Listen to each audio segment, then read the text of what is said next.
comprendre les auteurs de violences sexuelles, ce qu'on appelle l'approche psychopathologique. Déjà, en premier point, et ce qui me semblait important de rappeler, c'est que les comportements sexuels délinquants recouvrent un champ psychopathologique très large et beaucoup plus large que la question de la perversion et même de la perversité sexuelle. Et que finalement, il est impossible vraiment d'isoler des groupes cliniques spécifiques, même en fonction du type de passage à l'acte. Tous les auteurs de viols sur femmes adultes n'ont effectivement pas tous les mêmes modalités de fonctionnement psychopathologique. Tous les auteurs pédophiles extrafamiliaux n'ont pas exactement les mêmes modalités de fonctionnement psychopathologique et tous les auteurs d'inceste non plus. Donc effectivement, on va avoir des modalités les plus fréquemment présentes au niveau des fonctionnements psychopathologiques, mais il y a bien sûr des variations parce qu'on est tous des individus différents avec une histoire différente et effectivement avec un contexte de vie qui est différent. Alors finalement, on peut essayer de comprendre ces violences sexuelles selon trois grands aspects. Ça, c'était ce qui était proposé par Bruno Cravier qui travaille à Lausanne. Donc, le premier aspect, c'est psychiatrique. Effectivement, est-ce qu'il y a un problème psychique? Est-ce qu'il y a un trouble psychiatrique chez ces auteurs de violences? La typologie, ça va être que signifie le passage à l'acte pour l'auteur de violence.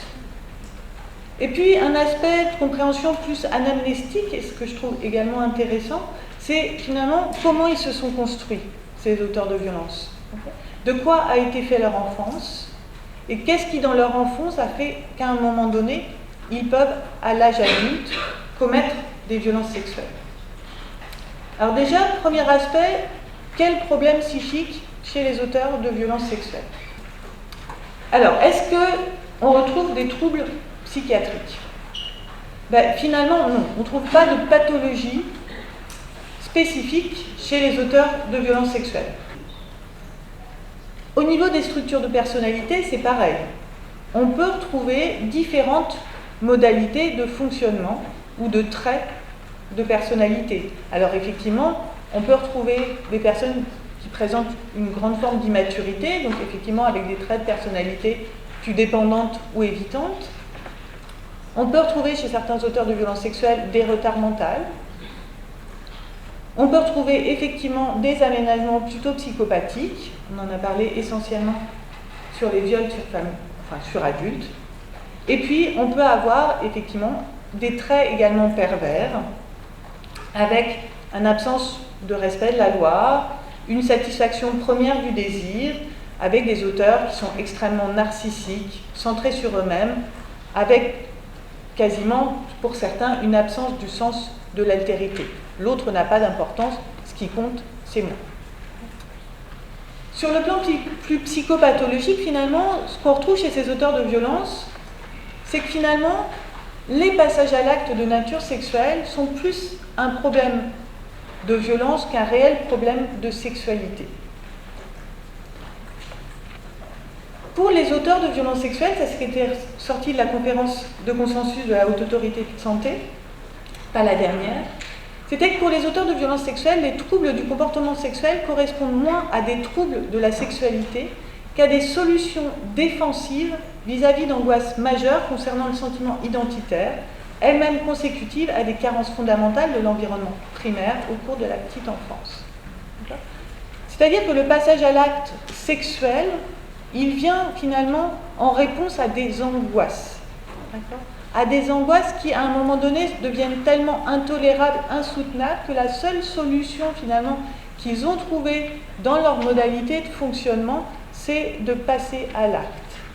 Si vous avez eu des parents négligents, qui ne vous ont pas, finalement, apporté de l'amour quand vous en aviez besoin, l'amour en termes juste d'être présent quand vous avez faim, d'être présent pour vous calmer quand vous avez des angoisses en tant que nouveau-né, d'accord ?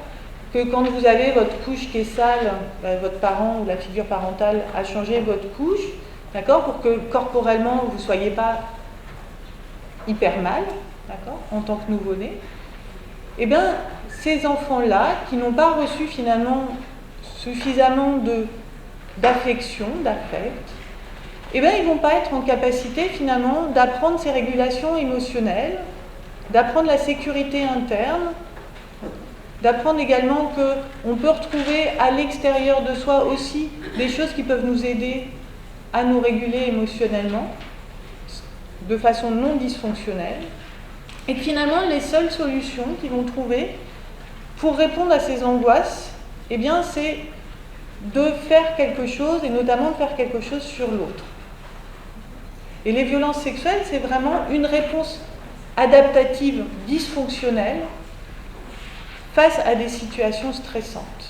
Et c'est pour ça que tant que vous n'apprenez pas aux auteurs de violences sexuelles à trouver d'autres modalités de fonctionnement pour réguler leurs émotions et leurs angoisses, eh bien ils vont continuer à recourir à des passages à l'acte parce qu'ils n'ont pas d'autres modalités, sinon finalement c'est la destruction psychique.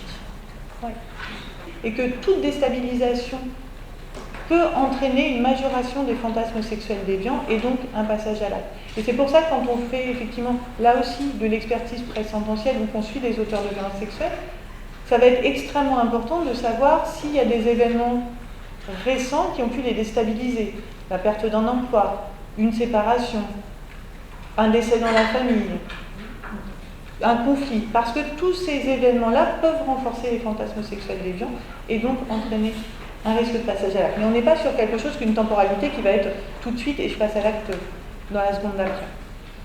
Du point de vue psychopathologique, néanmoins, je vous disais qu'il n'y a pas de profil psychopathologique prépondérant, mais néanmoins, notamment chez les auteurs à orientation pédophile, homosexuelle surtout, qu'on peut retrouver aussi sur les hétérosexuels, on va retrouver la question de ce qu'on appelle la perversion. Alors ces termes, perversion sexuelle, n'apparaissent plus dans les classifications internationales des maladies, où on parle de troubles de la préférence sexuelle, de troubles sexuels, mais qui effectivement, les classifications internationales, là aussi, elles n'expliquent pas ce qui se passe au niveau psychique, ça ne sont que des catégories en fonction du type de passage à l'acte fait. Or, pourtant, en tout cas dans la clinique, c'est important de différencier ce qu'on entend par perversion sexuelle, mais également ce qu'on entend par perversité sexuelle qui renvoie au champ pervers. Alors très brièvement, je ne vais pas vous faire un cours de psychopathologie sur la perversion. En gros, la perversion, notamment pour Freud, c'est un arrêt dans le développement de la pulsion sexuelle. Alors ça peut être une perversion par rapport à l'objet, c'est effectivement le choix du partenaire, c'est le cas pour le pédophile. Une perversion par rapport au but, c'est freudien. Donc, c'est notamment le coït anal, et la perversion par rapport à la scène, donc c'est notamment le fétichisme ou le voyeurisme. La sexualité perverse, dans le sens de perversion, c'est une sexualité de type infantile.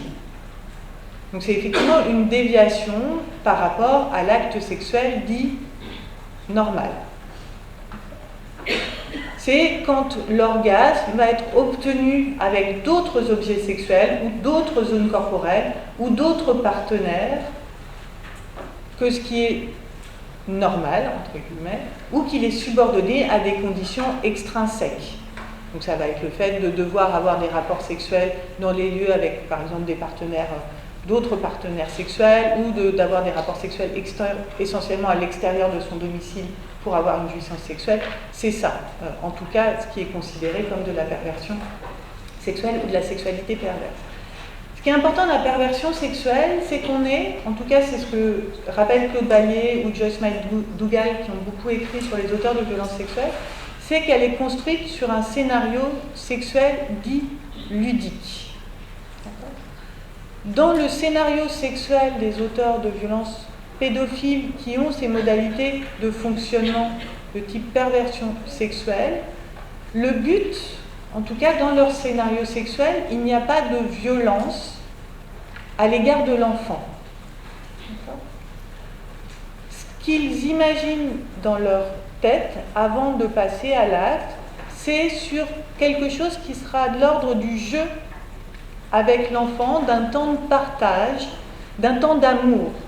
que dans leur représentation de la sexualité avec les enfants, ils voient ça comme un moment beau, d'accord ? Un moment de partage, un moment de plaisir ensemble avec l'enfant.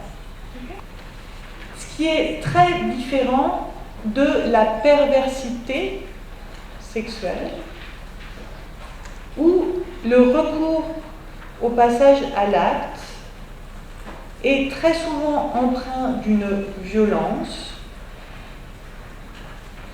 et qui est vraiment là pour éviter l'effondrement psychique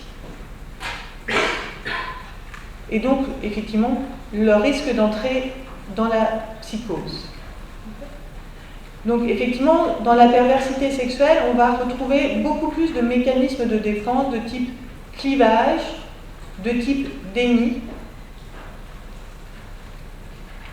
Le but, en tout cas dans le scénario, dans la perversité sexuelle, on a beaucoup plus cette idée de contrôle sur l'autre, de domination de l'autre.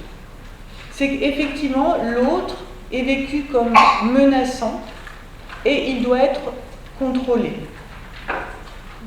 Donc l'autre dans la perversité sexuelle n'est pas vu comme un sujet, mais comme un objet. Ceux qui ont une perversion sexuelle, vraiment, ils voient le monde de l'enfance comme quelque chose de sécurisant, de beau. Les enfants, ils sont jamais méchants, d'accord ? Les enfants, avec eux, on peut discuter, ils se sentent à l'aise avec les enfants, d'accord ?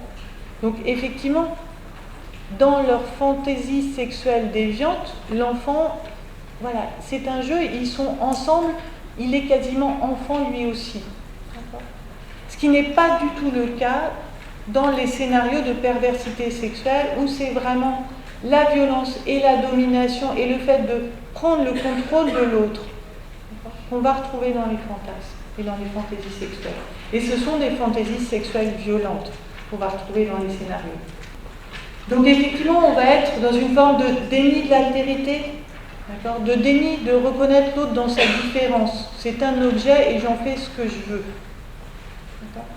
Ce type de fonctionnement, on peut le retrouver chez des pédophiles, d'accord, extrafamiliaux, mais on peut le retrouver aussi comme fonctionnement, notamment chez les pères incestueux, et on peut le retrouver chez les hommes, les auteurs de viols sur adultes.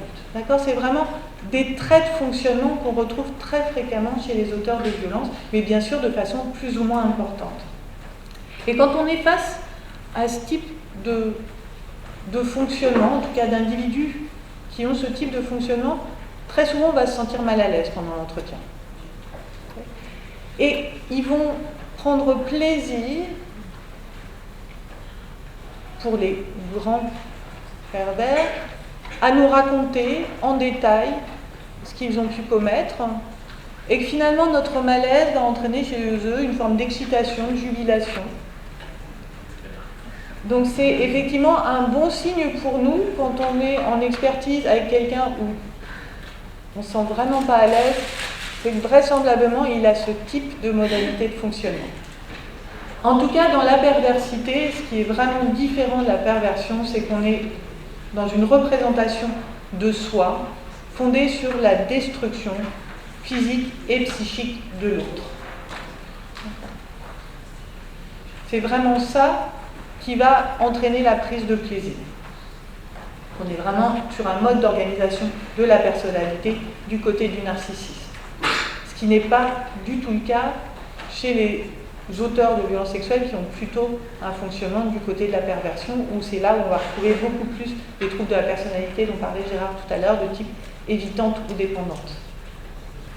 Mais effectivement, globalement, ce qu'on va retrouver chez les auteurs de violences sexuelles, c'est quand même une difficulté à reconnaître l'autre dans sa différence.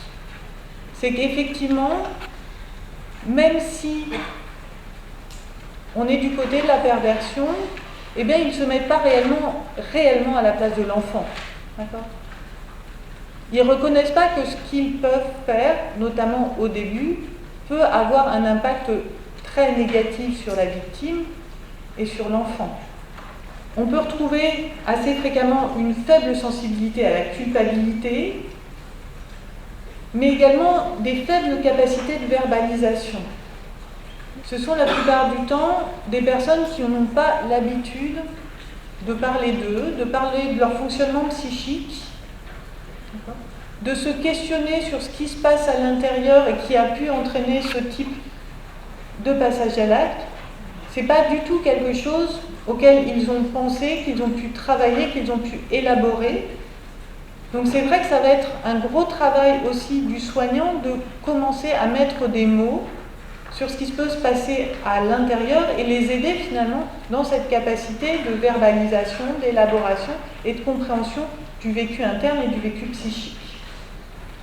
Mais effectivement, l'agir sexuel, quel qu'il soit, et ça je vous le redisais tout à l'heure, c'est vraiment une modalité de défense, donc une conduite de survie psychique. On est tout le temps, quasiment tout le temps, chez des personnes qui ont quand même des moi extrêmement fragiles, qui se sont structurées difficilement et qu'effectivement les événements du quotidien, les événements contextuels fragilisent ce moi avec un risque de déstructuration et finalement ces passages à l'acte viennent essayer de limiter, finalement de renforcer ce moi. Et comme on est vraiment sur des modalités de fonctionnement psychique, je vous le disais tout à l'heure, on sera dans une répétition des agirs tant qu'ils n'ont pas trouvé d'autres modalités de fonctionnement psychique. Mais ce qu'on retrouve également chez ces auteurs de violence, globalement, là aussi de façon qui peuvent être différentes en fonction des auteurs, c'est qu'on a souvent des croyances inadaptées qui aident à la légitimation du passage à l'acte. Par exemple, on retrouve très fréquemment dans leur discours une minimisation des conséquences des violences. Je ne comprends pas, alors ça c'était un auteur dans une expertise qui disait « Je ne comprends pas pourquoi on me fait des histoires, mon père a fait ça à mon frère pendant des années, ma mère était au courant et elle était d'accord, même un jour j'avais mal, je ne voulais plus et mon père a sorti la ceinture en disant que je devais obéir, moi au moins je n'ai pas fait de mal aux petits. » Ils ne comprennent pas pourquoi alors qu'ils n'ont pas fait de mal aux petits, eux, ils vont être judiciarisés. Ce qui, je trouve, dans le discours, montre encore plus la nécessité d'entendre la parole de l'enfant, de le reconnaître comme victime dans l'enfance, parce que là aussi, ça peut limiter le fait qu'il ne devienne auteur à l'âge adulte. On peut également retrouver dans leur discours des fantasmes de séduction réciproque qui, effectivement, impliquent dans leur pensée, en tout cas, le consentement de l'enfant. Faire porter la responsabilité à l'enfant, c'est aussi ce qu'on peut retrouver, notamment chez des auteurs d'inceste, qui vont nous dire « Mais si elle n'était pas venue s'asseoir sur mes genoux, je ne serais pas passée à l'acte. »